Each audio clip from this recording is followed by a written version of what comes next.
Good morning. 27 po ngayon. Magandang umaga po sa inyo lahat. Mag-share lang po ako ng konting background or idea about regarding sa pagre-repair ng 2,500 amperes PT50 breaker. Ito po yung yung bus contact sa loob ng breaker sa likod. Ayan po siya. Ganyan po yung nagiging problema niya. Ngayon, i-recon po natin yan. I-recon natin siya. Ang gagawin natin pagre-recon, ipapile natin para pumantay lahat, para yung nangyaring arcing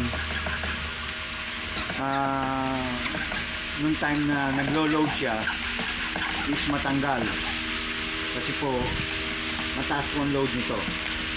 Itong 2,500 amperes na breaker na to, mataas ang load po nito.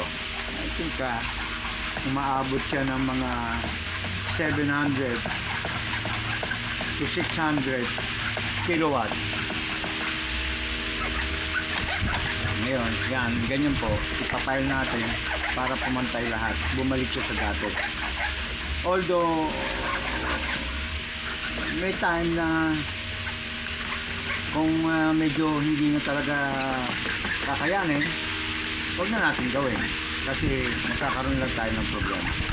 Pero kung kaya pa naman i-file, kaya pa naman igawa ng paraan o remedyo, ganito po yung pwede natin gawin para maging ibalik natin siya sa normal. Ganito po siya. I think itong na to, nung aking referee is 2019 pa. Ngayon bumalik na uli sa akin. Maganda rin naman ang pagre-repair. Depende yan sa nagre-repair at saka quality ng trabaho. So isipin na lang natin kung magkano halaga nito. Kaya malaking bagay ito sa ating kumpanya kung nakakaintindi tayo pagre-repair ng breaker. Napakamahal nito. Hindi ito kumbaga basta-basta lang. Ngayon ito, i-recon natin ito lahat, bus contact, at pipinturahan natin, ilalagay natin ulit sa magandang kondisyon. Ito po yung isa sa mga ginagawa ko at pagre-recondition ko ng breaker.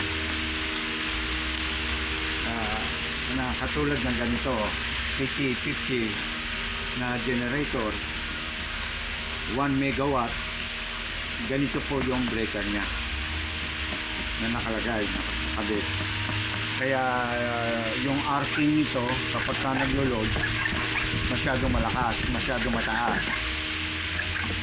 Depende po yan sa load distribution ng pinagagamitan.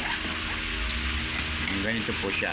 So hanggang dito na lang po muna tayo, and then after nun ibabahagi ko ulit sa inyo yung kung paano na siya tinatapos at nire-recon ng maayos. Magandang umaga po at maraming salamat.